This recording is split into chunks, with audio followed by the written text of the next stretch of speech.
All right, so August 6th is also the state and federal primary. So for this segment, we are going to make some primary predictions by playing a game of what if. It's all hypotheticals on how each frontrunner or Memphis candidate would stack up against the other party's potential nominee. So with Tennessee's new congressional map, Shelby County is now split into 3 districts, 5, 8, and 9. So let's start with Congressional District 5.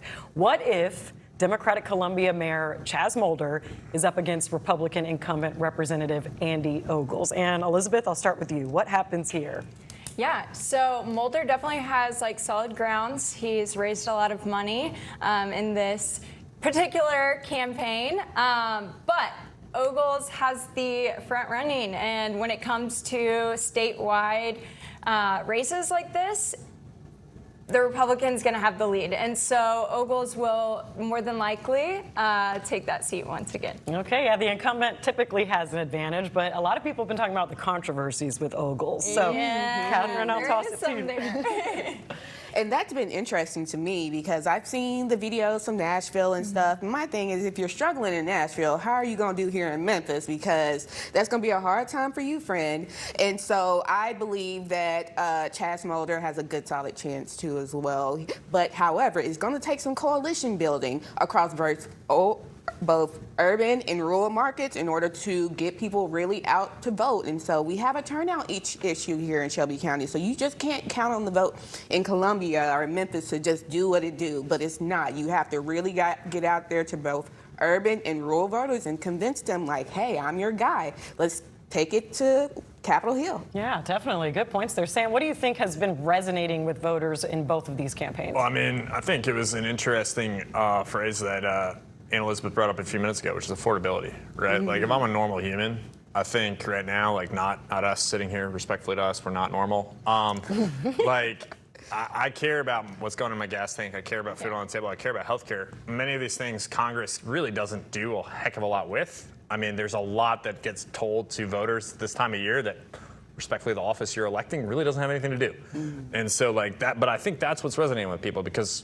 people are weary of war and they're wary of high prices. That's what I would say general Memphians and Americans are right now. Yeah, definitely. Let's keep it going for the interest of time. So let's say if Chaz Mulder was up against Dr. Charlie Hatcher, who was a former Tennessee agricultural head or commissioner, and we're seeing him gain some ground against Ogles as of late. So, Sam, I'll start out with you on this one. You know, is there a chance that Charlie Hatcher can make it out of the primary one, and then, you know, would Chaz Mulder fare better? I don't know if I'm qualified. That's here, fair. You are a journalist. To be honest, but what I would say is like what I'm really intrigued by in this test round of the 3 split seats is what is the we have these projections that there are +5, are +7, +8, somewhere in there, 5 and 10 percentage points for Republicans, and they favor.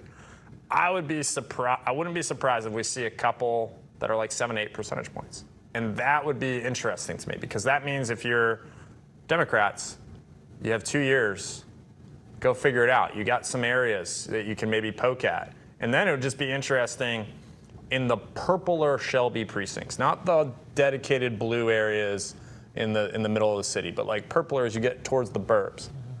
Where are you, and can you run up some scores? If you're a Democrat or a Republican, are there strengths that Republicans still have there? That's what I really want to watch. Yeah, definitely. Okay, we have to keep it moving here. We do have Hatcher versus Yolanda Cooper-Sutton, who's a Memphis City Councilwoman. So let's say this was the proposed matchup. So, Catherine, do you think this would fare better or maybe even out the game a little? Well, I think Cooper-Sutton's her last race was very interesting because I feel like she came from the back of the pack in order to win this race that she ran for the Memphis City Council. So I think I wouldn't count her out, but also I wouldn't count out Carrie. She's a name that's being announced around the grassroots area of Memphis and stuff. Both ladies are from Memphis. I think they both fare well, but they're going to have a hard time granting some groundswell in the whole entire of District 5. And so that's going to be a race to watch for everyone on both sides. Yeah, definitely. Okay, let's move on to District 8. Kustoff versus Heidi Kuhn we had here. So Heidi Kuhn is coming off of her county mayoral run in the primary, and then now she's taken a shot at Congress. Kustoff is a strong lead here, though. Ann Elizabeth, do you think that there's any room for Heidi Kuhn or any of the Democratic candidates to, maybe make it a little tight? I don't. I think Kostov has, he's the incumbent. He's been there for 17 years or so, I believe. And he's an individual that has a strong name for himself. He's got a lot of support across this state, and has his upcoming cookout this weekend that I know is going to be driving hundreds of people and lots of fundraising behind it as well. And so I think he definitely has the grounds, and from his past experiences, he will win this seat once again. Yeah, I don't want to spend too much time on this one because I think we need to get to District 9, and that's the one that a lot of people have been talking about. Let's start with Pearson, Justin J. Pearson, state rep, Democrat, versus, let's say, hypothetically, state senator, Republican Brent Taylor. So, Catherine, I want you to take the lead on this one. How do you think that would play out? Oh, it will be a battle to the end of it. I don't want to say I would love to see it, but man, it would be mind-blowing to see these two go at it. And so I believe that both of them can galvanize their sides to get it going. I believe that both of them have been out into not just Shelby County, but in rural areas too. And so we will really see a match to the end, but I like my Pearsons, and so I'm going to go with them for the win. Sam, when you talk about, go ahead. No, yeah, I think this is an interesting. I'll post the both of you in the sense of, I do not doubt Representative Pearson's name ID, his fundraising. These are all very clear things that can be measured. But if I'm Brent Taylor, don't I want Justin Pearson? Don't I want the argument that, hey, here's this, quote, radical? I'm not calling him a radical. I'm saying, but isn't that the label I get to throw? When if it's London Lamar, that's a working mother. I'm going to look worse calling her names.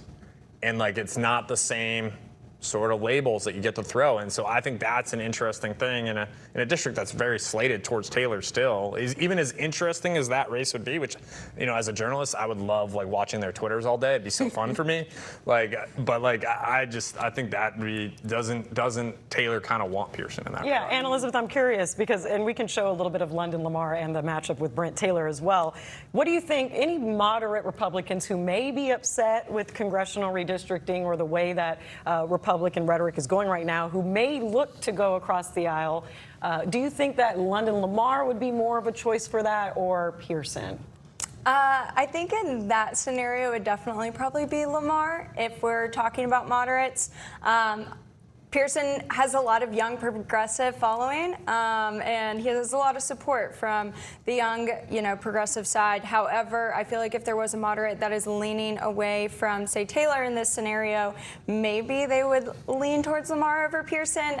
But I think Brent Taylor definitely has a ground game and has a strong presence. So in this scenario as well, he would probably still win. Yeah, and in the interest of time, we didn't get to the governor's race, but I want to ask just how you all think the independent vote will play here for all of these congressional districts, especially because independents don't come in to play until November anyway. But will they take away from both sides, or will you see more of them leaning into Republican or Democrats?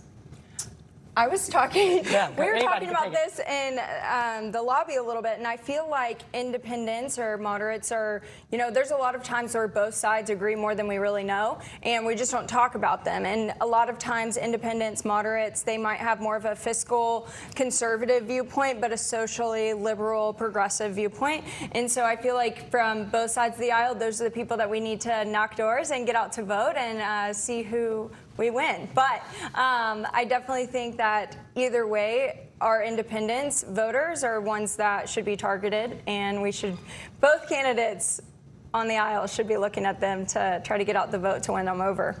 Yeah, that's that persuasive block to where it could go either way. Yeah. And I think what would be really interesting would be to see a London Lamar in that space, to see, can you turn over voters? Can you bring them to our side? Can you say, hey, I'm a mom, I get what you're going through, yes, we can make it happen. But I don't think that independents are making enough of a splash. They're relying on things like social media in order to do their campaigning. But us in the campaign world know that you have to knock doors, you gotta go speak, you gotta hit the churches, you gotta make the rounds, you gotta hit all 95 counties if you think you're going to make a splash as an independent. So I want to see more independents be outside with the people. So Okay, yes. well, good on that. We could have kept going on that one, but we got to That's keep it a moving. deep topic.